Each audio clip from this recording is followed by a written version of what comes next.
뭐라고요? 일본이요? 하필 왜? 여기 믿을 수 없다는 표정으로 상사를 바라보는 외국인 여성이 있습니다. 그녀의 눈에는 걱정과 불안함마저 보이는데요. 그녀에게 어떤 일이 벌어진 걸까요? 오늘의 이야기 지금 시작합니다.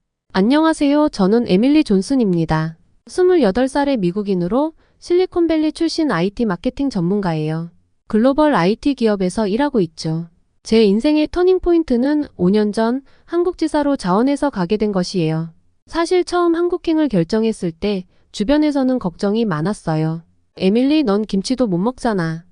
한국어는 너무 어려워. 거기 북한이랑 가깝지 않아? 하지만 저는 이상하게 끌렸어요. K-팝 뮤직비디오에서 본 화려한 도시 풍경, 한국 드라마에 나오는 로맨틱한 장면들, 그리고 삼성과 LG 같은 세계적인 기업들. 이 모든 것이 저를 한국으로 이끌었죠. 한국에 도착한 첫날, 저는 문화 충격의 연속이었어요. 인천공항에 발을 딛는 순간부터 달랐죠. 와, 이게 공항이야, 우주정거장이야? 깔끔하고 효율적인 시스템, 친절한 직원들, 그리고 무엇보다 빠른 와이파이. 미국의 공항과는 차원이 달랐어요. 서울 시내로 들어서면서 저는 입을 다물지 못했어요. 눈부신 네온사인, 24시간 불야성을 이루는 거리, 그리고 어디서나 볼 수 있는 첨단 기술의 향연. 이게 바로 미래의 도시구나 라고 생각했죠. 한국에서의 첫 한 달은 정신없이 지나갔어요. 한국어 배우기, 회사 적응하기, 한국 문화 이해하기. 모든 게 새롭고 신선했죠. 특히 한국의 빨리빨리 문화는 저에게 큰 충격이었어요. 처음에는 적응하기 힘들었지만 곧 이 빠른 템포가 주는 효율성과 열정에 매료되었죠. 회사 생활도 미국과는 많이 달랐어요. 수직적인 조직 문화, 회식 문화, 그리고 끊임없는 자기 개발 압박. 하지만 이런 문화 속에서 한국 기업들이 빠르게 성장하고 혁신을 이뤄내는 모습을 보며 저도 점점 변화하기 시작했어요. 한국 음식은 또 다른 도전이었죠. 처음 먹어본 김치는 너무 맵고 싱겁다고 생각했어요. 하지만 시간이 지날수록 그 맛에 중독되기 시작했죠. 이제는 하루라도 김치를 못 먹으면 허전할 정도예요. 불고기, 비빔밥, 삼겹살, 모든 음식이 새로운 경험이었고 지금은 제 인생의 최애 음식이 되었답니다. 그리고 K-팝. 아, 이건 정말 대단했어요. 처음 BTS의 공연을 직접 본 날 저는 완전히 팬이 되었죠. 완벽한 퍼포먼스, 중독성 있는 멜로디, 그리고 전 세계 팬들과 하나가 되는 경험. 이건 단순한 음악이 아니라 하나의 문화 아니 혁명이었어요. 한국의 기술력도 저를 놀라게 했어요. 무료 와이파이로 지하철에서도 끊김없이 영화를 볼 수 있고 카카오톡 하나로 대화부터 쇼핑, 심지어 택시 호출까지 할 수 있다니. 미국에서 첨단 기술의 중심지라고 생각했던 실리콘밸리가 오히려 구식으로 느껴질 정도였어요. 특히 한국의 IT 기술은 정말 대단했어요. 삼성과 LG의 최첨단 가전제품들을 보면서 미국에서 왜 이런 제품들을 볼 수 없었는지 의아했죠. 스마트홈 시스템, 폴더블 스마트폰, 마치 미래에서 온 것 같은 제품들이 한국에서는 일상이었어요. 한국의 뷰티 산업도 저를 매료시켰어요. K-뷰티의 혁신적인 제품들, 10단계 스킨케어 루틴. 처음에는 너무 복잡하다고 생각했지만 지금은 저도 한국 여성들처럼 피부 관리에 열중하고 있답니다. 제 피부가 달라지는 걸 보면서 K-뷰티의 힘을 직접 경험했어요. 시간이 지날수록 저는 점점 더 한국 문화에 푹 빠져들었어요. 주말이면 친구들과 함께 노래방에 가고 한강에서 치맥을 즐기고 등산을 가곤 했죠.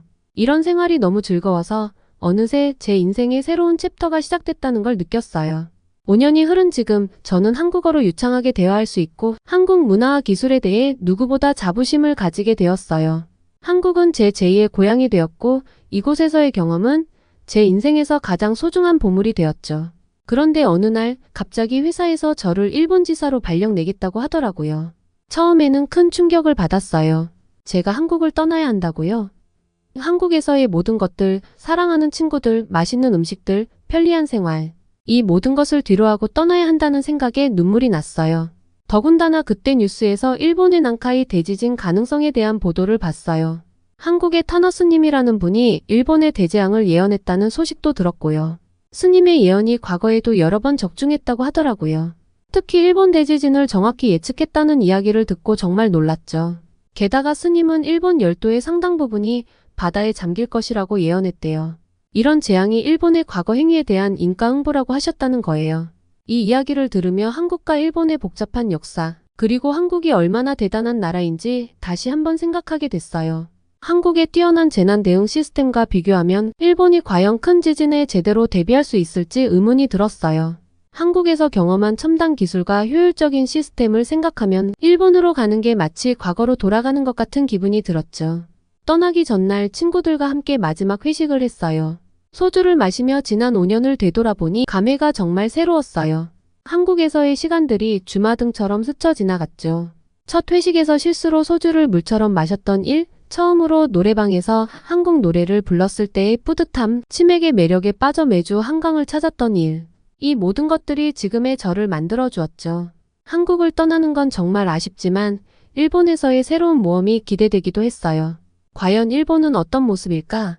한국처럼 발전된 나라일까? 아니면 전통과 현대가 공존하는 모습일까? 이런 생각을 하며 저는 새로운 여정을 위해 짐을 쌌어요.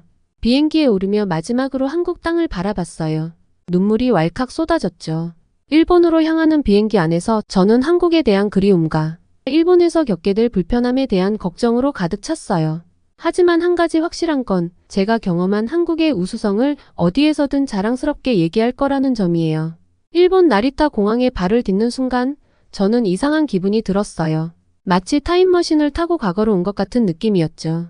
한국의 인천공항에서 경험한 최첨단 시설들과는 달리 나리타 공항은 왠지 모르게 구식 느낌이 물씬 났거든요. 어라, 여기 와이파이가 잘 안 터지네? 공항 로비에서 스마트폰을 켰는데 한국에서처럼 빵빵하게 터지던 인터넷이 여기서는 겨우 연결되더라고요. 옆에 있던 일본 할아버지께서 여기서는 유료 와이파이를 사용해야 해요. 라고 친절하게 알려주셨어요. 아, 이게 바로 일본식 친절인가 봐요. 비싸지만 친절한. 입국 심사대에 섰을 때 저는 한국에서 늘 하던 대로 스마트폰으로 전자여권 인증을 하려고 했어요. 그런데 이게 웬걸 여기서는 그런 시스템이 없더라고요. 심사관님께서 종이에 신고서를 작성해 주세요. 라고 하시는데 저는 아 맞다. 여기는 일본이지 라고 생각하며 옆구리에 끼고 온 펜을 꺼냈죠. 다행히 한국에서의 습관 덕분에 펜을 가지고 다니게 됐어요. 일본에 와서 처음으로 한국 문화에 감사함을 느낀 순간이었답니다. 공항에서 나와 택시를 탔는데 이게 또 하나의 문화 충격이었어요. 택시 문이 저절로 열리는 건 신기했지만 기사님이 하얀 장갑을 끼고 운전대를 잡고 계시는 모습을 보고 혹시 내가 무슨 VIP 의전 차량에 잘못한 건가? 라는 생각이 들 정도였죠. 그리고 카드 결제를 하려는데 기사님께서 죄송하지만 현금만 됩니다. 라고 하시는 거예요. 다행히 공항에서 엔화를 바꿔두었지만 한국에서 늘 카드나 핸드폰으로 결제하던 저로서는 꽤나 당황스러웠답니다. 호텔에 도착해서 체크인을 하는데 직원분이 종이로 된 엄청 긴 서류를 내밀더라고요. 이게 다 뭐예요? 라고 물었더니 투숙객 등록부입니다. 모두 작성해 주셔야 해요. 라고 하는 거예요. 한국에서는 그냥 여권 한번 보여주면 끝났는데 이럴 줄 알았으면 팔 운동을 해올 걸 그랬나 봐요. 방에 들어가니 꽤 넓고 깨끗했지만 어딘가 모르게 아날로그 느낌이 났어요. TV를 켜보니 화질이 뭐랄까 추억의 브라운관 TV 시절이 생각나더라고요. 에어컨을 켜려고 리모컨을 찾아봤는데 벽에 달린 버튼을 직접 눌러야 하더라고요. 아, 여기서 살려면 운동량이 늘겠는데? 라는 생각이 절로 들었죠. 다음날 회사 첫 출근을 했어요. 한국에서의 경험을 떠올리며 기대 반 걱정 반으로 회사에 도착했죠. 그런데 사무실에 들어서자마자 또 한 번 충격을 받았어요. 사무실 분위기가 너무 조용해서 놀랐거든요. 한국에서는 항상 누군가 큰 소리로 전화하거나 동료들과 열띤 토론을 하곤 했는데 여기서는 마치 도서관에 온 것 같은 착각이 들 정도였어요. 제 책상에 앉아보니 또 다른 충격. 컴퓨터가 뭐랄까요? 제가 대학생 때 쓰던 것과 비슷해 보였어요. 한국에서 쓰던 최신형 노트북이 그리워지는 순간이었죠. 이걸로 어떻게 일하지? 라는 생각이 절로 들었답니다. 그때 옆자리에서 누군가 말을 걸어왔어요. 안녕하세요, 켄지라고 합니다. 한국에서 오셨다고 들었어요. 켄지는 제 일본 생활을 도와주기로 한 멘토였어요. 처음에는 그의 친절함에 안도했지만 곧 그의 말에 놀라게 됐죠. 한국의 기술이 일본을 따라올 수 있을까요? 켄지의 이 말에 저는 속으로 오히려 일본이 한국을 따라가야 할 판인데 라고 생각했지만 겉으로는 미소만 지었어요. 이게 바로 일본과 한국의 기술 격차에 대한 첫 번째 충돌이었죠. 점심시간 동료들과 함께 구내 식당으로 갔어요.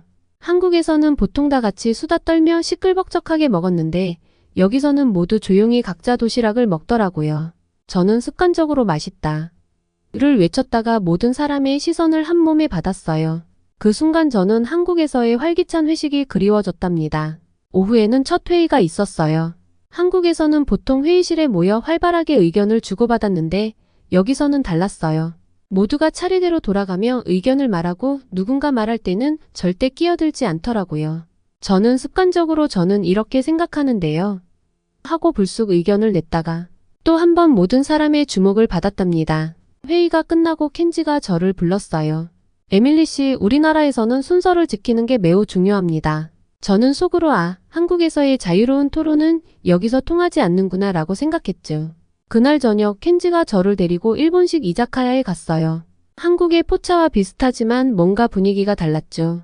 켄지는 저에게 일본 회사 문화에 대해 설명해 주었어요. 우리는 변화를 좋아하지 않아요. 전통적인 방식이 가장 좋다고 믿거든요. 이 말을 들으며 저는 한국 기업들의 빠른 혁신과 변화를 떠올렸어요. 삼성, LG, 현대, 이 기업들이 세계 시장을 석권한 이유가 바로 그 빠른 변화와 혁신 때문이라는 걸 새삼 깨달았죠. 다음 날 새로운 마케팅 전략 회의가 있었어요. 저는 한국에서 성공적으로 적용했던 SNS 마케팅과 인플루언서의 협업 전략을 제안했죠. 그런데 켄지를 포함한 대부분의 동료들은 제 아이디어를 무시해버렸어요. 우리는 항상 이렇게 해왔습니다. 새로운 방식은 위험할 수 있어요. 저는 좌절감을 느꼈어요. 한국에서라면 이미 실행 단계로 넘어갔을 혁신적인 아이디어들이 여기서는 받아들여지지 않는 것 같았거든요. 그 순간 한국 기업들의 빠른 의사결정과 과감한 도전 정신이 얼마나 대단한지 다시 한번 깨달았답니다. 주말이 되자 저는 도쿄 시내를 둘러보기로 했어요. 화려한 네온사인, 복잡한 전철역, 북적이는 사람들. 언뜻 보면 서울과 비슷해 보였지만 뭔가 달랐어요. 서울의 활기찬 에너지와는 다른 조금은 정체된 듯한 느낌이 들었거든요. 특히 길거리에서 스마트폰을 사용하는 사람들을 보며 놀랐어요. 한국에서는 당연히 볼 수 있던 최신형 스마트폰들이 여기서는 보이지 않았거든요. 오히려 오래된 모델의 휴대폰을 사용하는 사람들이 많았죠. 역시 한국이 스마트폰 강국이구나 라는 생각이 들었습니다. 그리고 편의점에 들렀을 때 또 한 번 놀랐어요. 한국의 편의점처럼 다양한 서비스를 제공하지 않더라고요. 공과금 납부, 택배 발송, 각종 티켓 예매 등 한국 편의점에서 당연히 할 수 있던 일들을 여기서는 할 수 없었어요. 새삼 한국의 편리한 생활이 그리워지는 순간이었죠. 일본에서의 첫 몇 주는 이렇게 문화 충격의 연속이었어요. 한국의 빠른 템포와 혁신적인 기술에 익숙해진 저에게는 일본의 모든 것이 느리고 아날로그적으로 느껴졌죠. 하지만 이건 시작에 불과했어요. 진짜 위기는 아직 오지 않았으니까요. 한 달쯤 지났을 때 회사에서 큰 프로젝트를 맡게 됐습니다. 새로운 제품 출시를 위한 마케팅 전략을 세우는 일이었죠. 저는 한국에서의 경험을 살려 혁신적인 아이디어를 제안했어요. AR 기술을 활용한 체험형 마케팅, 실시간 고객 피드백 시스템, AI 기반의 개인화된 광고 등이었죠. 그런데 회의실의 반응은 차가웠어요. 너무 복잡해요. 우리 고객들이 이해할 수 있을까요? 비용이 많이 들 것 같아요. 등의 반응이 돌아왔죠. 저는 답답했어요. 한국에서는 이미 일상이 된 기술들인데 여기서는 마치 SF 영화 속 이야기처럼 받아들여지는 것 같았거든요. 결국 우리 팀은 전통적인 방식의 마케팅을 선택했어요. TV 광고, 지하철 포스터, 전단지 배포. 제가 한국에서 경험한 혁신적인 마케팅과는 거리가 먼 방식이었죠. 이때 저는 한국 기업들의 과감한 도전 정신이 얼마나 대단한지 다시 한번 깨달았어요. 프로젝트를 진행하면서 또 하나 놀란 점은 일본 기업의 의사결정 과정이었어요. 한국에서는 빠른 결정과 실행이 당연했는데 여기서는 모든 것이 너무 느리게 진행됐죠. 작은 결정 하나를 내리는데도 여러 차례의 회의와 검토가 필요했어요. 한국에서였다면 이미 제품이 출시되고도 남았을 텐데 라는 생각이 자주 들었죠. 그러던 어느 날 켄지가 제 아이디어 중 하나를 채택하자고 제안했어요. AR 체험 마케팅이었죠. 저는 너무 기뻐서 어쩔 줄 몰랐어요. 드디어 제 아이디어가 인정받는구나 싶었죠. 하지만 기쁨도 잠시, 켄지가 덧붙인 말에 저는 또 한 번 충격을 받았어요. 에밀리 씨, 좋은 아이디어예요. 하지만 우리가 직접 개발하려면 시간이 오래 걸릴 것 같아요. 한국의 기술 회사와 협력하는 게 어떨까요? 순간 저는 할 말을 잃었어요. 세계적인 기술 강국이라고 자부하던 일본이 한국 기업의 기술력을 빌려야 한다니. 이때 저는 한국의 IT 기술이 얼마나 앞서 있는지 다시 한번 실감했답니다. 결국 우리는 한국의 스타트업과 협업하기로 했어요. 협업 과정에서 저는 한국 기업의 빠른 속도와 유연한 사고에 또 한 번 감동했어요. 일본 팀이 이해하지 못하는 부분을 한국 팀이 쉽게 해결하는 모습을 보며 저는 한국에서의 5년이 얼마나 값진 경험이었는지 새삼 깨달았죠. 프로젝트가 진행되면서 점점 더 많은 동료들이 한국의 기술과 문화에 관심을 갖기 시작했어요. 한국은 어떻게 이렇게 빨리 발전할 수 있었나요? 한국의 기업 문화는 어떤가요? 한국의 교육 시스템이 궁금해요. 등의 질문을 자주 받았죠. 저는 이런 질문들에 답하면서 한국의 장점을 더욱 깊이 이해하게 됐어요. 빠른 의사결정 문화, 도전을 두려워하지 않는 정신, 높은 교육열, 그리고 새로운 기술을 빠르게 수용하는 열린 마인드. 이 모든 것들이 한국을 세계적인 기술 강국으로 만든 원동력이라는 걸 깨달았죠. 한 번은 회사 야유회 때 한국식 치맥 파티를 제안했어요. 처음에는 다들 어색해했지만 맛있는 치킨과 시원한 맥주를 즐기면서 분위기가 점점 풀어졌죠. 한국의 회식 문화를 경험한 동료들은 이렇게 편하게 대화할 수 있다니 놀라워요. 한국 사람들은 이렇게 스트레스를 푸는군요. 라며 감탄했어요. 일상생활에서도 한국의 편리함이 그리웠어요. 특히 배달 문화요. 한국에서는 새벽에도 치킨이나 분식을 배달시킬 수 있었는데 일본에서는 그런 게 없더라고요. 한 번은 늦게까지 일하다가 배가 고파서 배달 음식을 시키려고 했는데 아무것도 배달이 안 된다는 걸 알고 정말 허탈했답니다. 또 한 번은 지하철에서 핸드폰 배터리가 다 되어서 급하게 충전해야 할 일이 있었어요. 한국에서는 지하철역마다 무료 충전기가 있어서 편리했는데 여기서는 그런 게 없더라고요. 결국 급한 용무를 처리 못해서 곤란했던 적이 있었죠. 쇼핑할 때도 한국이 그리웠어요. 한국의 온라인 쇼핑몰은 주문하면 다음날 바로 받아볼 수 있었는데 일본은 배송에 몇 일씩 걸리더라고요. 게다가 반품이나 교환도 한국만큼 쉽지 않았어요. 한 번은 옷을 샀다가 사이즈가 안 맞아서 바꾸려고 했는데 절차가 너무 복잡해서 포기한 적도 있었답니다. 이런 경험들을 하면서 저는 점점 더 한국의 발전상을 동료들에게 이야기하게 됐어요. 한국의 빠른 배달 시스템, 편리한 대중교통, 발달된 온라인 쇼핑 문화 등을 설명하면 동료들은 놀라워했죠. 정말 그런 나라가 있다니 믿기 힘들어요. 한국은 마치 미래의 나라 같네요. 라는 반응이 대부분이었어요. 특히 한국의 IT 기술력에 대해 이야기할 때면 동료들의 반응이 재미있었어요. 삼성과 LG의 최신 가전제품들, 5G 네트워크의 빠른 속도, 전자정부 시스템 등을 설명하면 다들 눈이 동그래져서는 우와, 정말요? 라고 물었죠. 심지어 어떤 동료는 다음 휴가 때 한국에 가보고 싶어요. 라고 말하기도 했어요. 이렇게 지내다 보니 어느새 제가 회사에서 한국 전문가가 되어 있더라고요. 새로운 기술이나 트렌드에 대해 의견을 물을 때면 항상 저를 찾았고 한국과 관련된 프로젝트가 있으면 제가 담당하게 됐죠. 처음에는 부담스러웠지만 점점 이 역할이 즐겁게 느껴졌어요. 한국의 장점을 알리면서 저도 한국에 대해 더 깊이 이해하게 된 것 같았거든요. 그러던 어느 날 회사에서 큰 변화가 일어났어요. 우리가 진행한 AR 마케팅 프로젝트가 대성공을 거둔 거예요. 고객들의 반응이 폭발적이었고 매출도 크게 늘었죠. 이 성공을 계기로 회사의 분위기가 조금씩 바뀌기 시작했어요. 에밀리 씨, 한국의 다른 혁신적인 아이디어도 들려주세요. 우리도 한국처럼 빠르게 변화해야 할 것 같아요. 등의 이야기를 듣게 됐죠. 심지어 켄지도 우리가 너무 안주했던 것 같아요. 한국에서 배울 점이 정말 많네요. 라고 말하더라고요. 이런 변화를 겪으면서 저는 한국에서의 경험이 얼마나 소중한지 다시 한번 깨달았어요. 한국의 빠른 변화와 혁신, 편리한 생활, 따뜻한 인간관계. 이 모든 것들이 제 인생을 얼마나 풍요롭게 만들었는지 새삼 실감했죠. 물론 일본에서의 생활도 나름의 장점이 있었어요. 정갈한 음식, 아름다운 전통 문화, 세심한 서비스 정신 등은 정말 훌륭했죠. 하지만 그럴 때마다 이걸 한국의 빠른 변화와 혁신 정신과 결합하면 얼마나 좋을까 하는 생각이 들었어요. 이렇게 6개월이 지나고 나니 저는 점점 더 한국이 그리워졌어요. 한국에서의 활기찬 생활, 맛있는 음식, 친절한 사람들, 모든 것이 그립더라고요. 특히 한국의 빠른 변화와 혁신 정신이 가장 그리웠어요. 일본에서 지내면 지낼수록 한국의 우수성이 더욱 두드러져 보였어요. 한국의 첨단 기술, 효율적인 시스템, 그리고 끊임없이 발전하려는 국민들의 열정. 이 모든 것들이 얼마나 대단한지 새삼 깨달았죠. 역시 한국은 대단해. 한국에서 보낸 5년이 나를 이렇게 성장시켰구나. 이런 생각을 하면 할수록 한국에 대한 애정과 자부심이 더 커졌어요. 그리고 문득 이런 생각이 들었어요. 내가 한국의 우수성을 세계에 알리는 역할을 할 수 있지 않을까?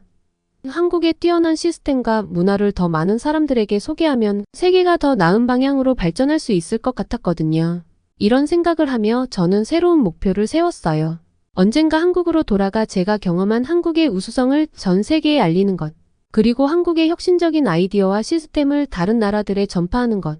이게 제 새로운 꿈이 되었답니다. 평화롭던 어느 날 아침 회사에 도착하자마자 큰 소동이 일어났어요. 규슈 지진주의보가 발령된 거예요. 모두가 패닉 상태에 빠졌죠. 회사는 발칵 뒤집혔고 모두가 어찌할 바를 모르는 듯 했어요. 켄지는 서둘러 옛날 종이 매뉴얼을 꺼내들었고 다른 직원들은 당황한 채로 우왕좌왕하고 있었어요. 뉴스에서는 계속해서 긴급 속보가 나오고 있었어요. 규슈 지진 발생 가능성 70% 이상 최대 규모 7.1 예상. 이런 끔찍한 예측들이 연이어 보도되었죠. 저는 즉시 한국에서의 경험을 떠올렸어요. 우리 실시간 재난정보 앱을 만들어 직원들에게 배포하는 건 어떨까요? 한국에서는 이미 시행 중인 시스템이에요. 하지만 켄지의 반응은 차가웠어요. 존슨 씨, 우리는 오랜 전통의 재난 대응 매뉴얼이 있습니다. 새로운 방식은 필요 없어요. 저는 포기하지 않았어요. 동료들을 설득해 몰래 앱 개발을 시작했죠. 한국의 개발자 친구들에게 도움을 요청하기도 했어요. 며칠 밤을 새워 작업한 끝에 드디어 앱이 완성됐어요. 그 사이 상황은 점점 심각해져 갔어요. 지진 전조 현상으로 보이는 이상 징후들이 곳곳에서 보고되고 있었죠. 어느 날은 해안가에서 대량의 깊은 바다 물고기들이 발견되었고 또 어느 날은 지하 수위가 갑자기 변화하는 현상이 관측되었어요. 이런 소식들이 전해질 때마다 사람들의 불안감은 더욱 고조되었어요. 마트에서는 사재기 행렬이 끊이지 않았고 휘발유 가격은 천정부지로 치솟았죠. 심지어 일부 지역에서는 대피 행렬이 시작되었다는 소식도 들려왔어요.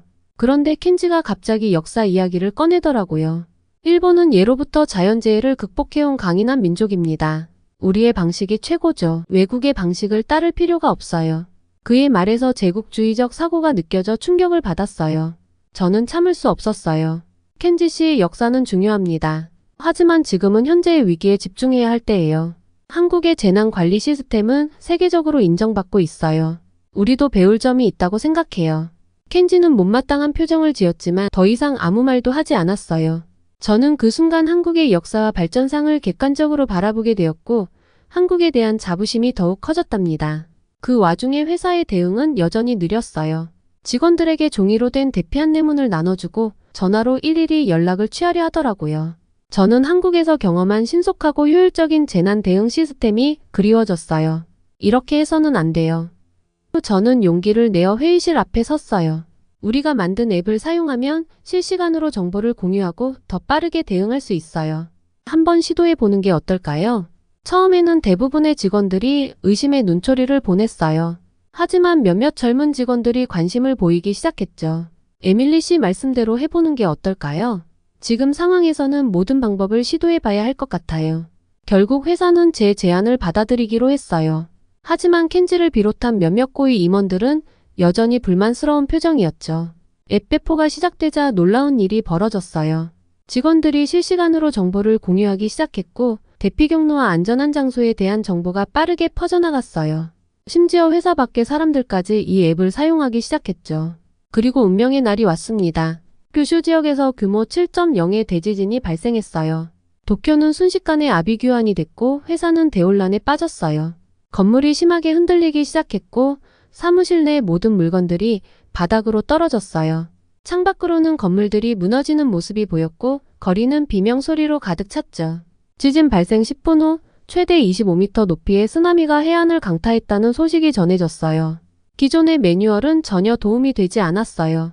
하지만 제가 개발한 앱이 빛을 발했죠. 실시간으로 대피 정보와 안전한 경로를 제공하는 앱 덕분에 우리 회사 직원들은 신속하게 대피할 수 있었어요.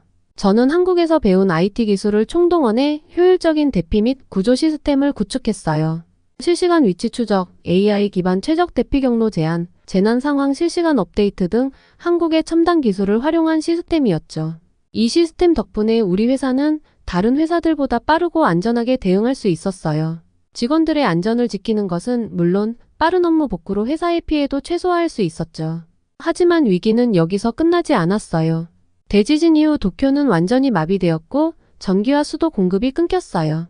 통신망도 불안정해져서 연락이 어려워졌죠. 도쿄 주변의 원자력 발전소들도 가동이 중단되었다는 소식이 전해졌어요. 이때 또다시 한국의 기술력이 빛을 발했어요.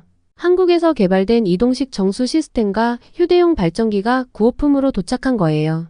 이 장비들 덕분에 우리는 깨끗한 물과 전기를 공급받을 수 있었죠. 더 놀라운 건 한국의 통신사들이 제공한 이동식 기지국이었어요. 이 장비 덕분에 통신 두절 상태에서도 안정적인 연락이 가능해졌죠. 저는 한국의 앞선 기술력에 다시 한번 감탄했어요. 그런데 이런 상황 속에서도 켄지를 비롯한 일부 동료들은 여전히 한국의 도움을 못마땅해 하는 것 같았어요. 우리도 충분히 대처할 수 있었을 텐데 라는 말을 들었을 때 저는 정말 화가 났어요. 켄지 씨, 지금은 자존심을 내세울 때가 아니에요. 사람들의 생명이 위험한 상황이라고요. 한국의 기술이 우리를 돕고 있다는 사실에 감사해야 해요. 제 말에 켄지는 잠시 말문이 막힌 듯 했어요. 그리고 천천히 고개를 끄덕였죠. 당신 말이 맞아요, 에밀리. 내가 너무 편협했네요. 이 사건을 계기로 회사 전체의 분위기가 바뀌기 시작했어요. 더 많은 직원들이 한국의 선진 시스템에 관심을 갖기 시작했고 변화의 필요성을 인식하게 됐죠. 하지만 이것은 시작에 불과했어요. 앞으로 더 큰 도전과 변화가 우리를 기다리고 있었으니까요. 일본의 재건 과정에서 한국의 기술과 시스템이 어떤 역할을 하게 될지, 그리고 이를 통해 한일 관계가 어떻게 변화할지, 그 모든 것이 우리 앞에 놓여 있었습니다. 대지진이 발생한 직후 도쿄는 완전히 마비되었어요. 건물들이 무너지고 도로가 갈라지고 화재가 곳곳에서 발생했죠. 그 혼란 속에서 저는 한국에서의 경험을 떠올렸어요. 그 후로 우리는 계속 한국의 재난 문자 시스템을 연구하기 시작했어요. 한국의 IT 기술이 얼마나 뛰어난지 알게 될수록 동료들의 눈빛이 달라지는 걸 느낄 수 있었죠. 며칠 후 도쿄는 서서히 회복되기 시작했지만 여전히 많은 문제가 남아 있었어요. 이때 우리 회사는 재건 사업에 참여하기로 결정했어요. 회의실에서 저는 용기를 내어 의견을 제시했어요. 우리가 한국의 스마트시티 기술을 벤치마킹하면 어떨까요? 재난에 강하고 효율적인 도시를 만들 수 있어요. 이번에는 켄지도 동의했어요. 에밀리 씨 말이 맞아요. 한국의 IT 기술은 정말 대단해요. 우리도 배워야 해요. 우리는 한국의 기업들과 협력하여 스마트시티 재건 프로젝트를 시작했어요. 한국의 재난안전포털 시스템을 참고해 실시간 정보 제공 시스템을 만들고 AI를 활용한 최적의 대피 경로 안내 앱도 개발했죠. 처음에는 많은 어려움이 있었어요. 하지만 한국의 빠른 의사결정 문화는 정말 효율적이었어요. 한국의 첨단 IT 기술과 정밀 제조 기술이 결합되어 놀라운 결과물을 만들어냈죠. 그리고 마침내 대단원의 날이 왔어요. 우리가 재건한 스마트시티의 개장식이었죠. 지진에 강한 건물들, 실시간 재난감지 시스템, 친환경 에너지 인프라, 모든 것이 완벽했어요. 그날은 제 인생의 가장 자랑스러운 순간 중 하나였어요. 한국에 대한 제 사랑과 자부심이 이렇게 큰 변화를 만들어낼 수 있다는 걸 깨달았거든요. 프로젝트의 성공은 많은 주목을 받았어요. 지역 신문에서 취재를 왔고 우리의 스마트시티 프로젝트와 한국의 기술력에 대해 큰 관심을 보였죠. 저는 이 기회를 통해 한국의 기술력과 문화의 우수성을 알렸어요. 한국은 세계 최고의 IT 강국입니다. 혁신과 창의성의 중심지이자 세계를 변화시키는 원동력입니다. 이 말을 할 때마다 가슴이 뭉클해졌어요. 이 프로젝트의 성공으로 우리 회사는 글로벌 기업으로 도약했어요. 스마트시티 건설 의뢰가 쏟아졌고 회사의 가치는 몇 배로 뛰어올랐죠. 켄지가 어느 날 저에게 말했어요. 에밀리, 당신 덕분에 우리는 변할 수 있었어요. 한국에 대한 편견을 버리고 새로운 시각으로 세상을 볼 수 있게 됐죠. 한국의 IT 기술은 정말 대단해요. 이 말을 들으며 저는 생각했어요. 이게 바로 내가 꿈꾸던 거야. 한국의 진정한 가치를 세계에 알리는 것. 그리고 그것을 통해 세상을 조금씩 변화시키는 것. 한국은 정말 최고의 IT 강국이야.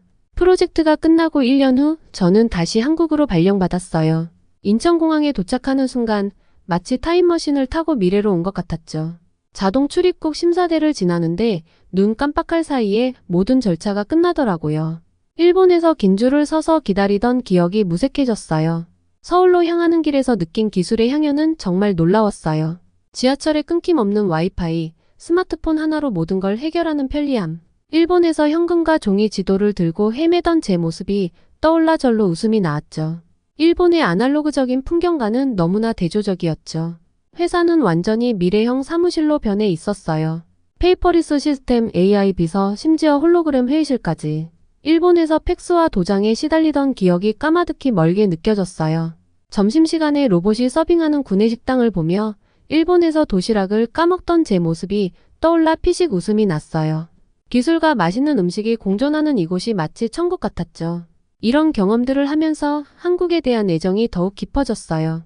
일본에서의 시간이 한국의 발전상을 더욱 선명하게 만들어준 것 같았죠.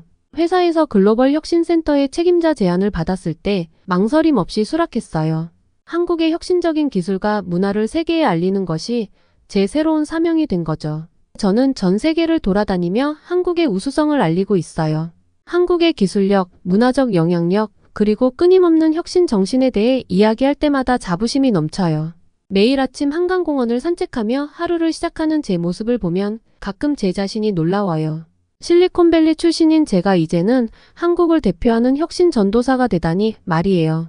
한국은 단순한 IT 강국을 넘어 세계를 선도하는 혁신의 중심지예요. 이 놀라운 나라의 발전을 함께하고 그 우수성을 전 세계에 알리는 데 기여할 수 있어 정말 행복해요. 한국 정말 대단해요. 이제 저는 자신 있게 말할 수 있어요. IT 분야에서 한국의 위상은 정말 대단하다는 것을요. 오늘의 사연 어떠셨나요? 우리나라의 IT 기술이 얼마나 발전되었는지 다시 한번 느끼게 해주는 사연이었습니다. 여러분께서 자랑스럽게 생각하시는 한국의 우수한 IT 기술에 대해 댓글로 남겨주세요. 감동 뭉클에서는 여러분의 말씀들을 모아 사연자분들에게 전달해 드리고 있습니다. 감동적이거나 재미있는 실제 사연들을 제보받고 있으니 소개해주고 싶은 사연이 있으시면 위 메일로 제보해 주시기 바랍니다. 오늘 사연이 좋으셨다면 구독과 좋아요 눌러주시고 주변의 많은 분들에게 공유해주세요. 여러분의 작은 관심이 영상 제작에 큰 힘이 됩니다. 끝까지 시청해주셔서 감사합니다. 다음에 더 좋은 영상으로 찾아뵙겠습니다.